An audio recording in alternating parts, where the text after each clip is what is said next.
ചോദിച്ചപ്പോ ഹബീബായ നബി സല്ലല്ലാഹു അലൈഹി വസല്ലം പറഞ്ഞ മറുപടി ഉബയ്യേ ലോഹർ നിസ്കാരം കഴിഞ്ഞ അടുക്കലേക്ക് ജിബ്രീൽ വന്നു.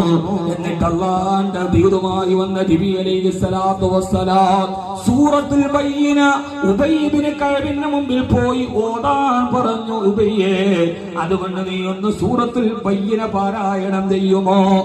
യാ റസൂലല്ലാഹ്, ഇത് അങ്ങയുടെ മേൽ അവതരിപ്പിക്കപ്പെട്ടതല്ലേ, അങ്ങയുടെ മുമ്പിൽ ഉബയ്യ് ഓതാനോ? ഓതു ഉബയ്യേ. ബിസ്മില്ലാഹിർ റഹ്മാനിർ റഹീം. ലം യകുനിൽ ലദീന കഫറൂ മിൻ അഹ്ലിൽ കിതാബി വൽ മുശ്രികീന മുൻഫഖീന ഹത്താ തഅതിയഹുമുൽ ബയ്യിന.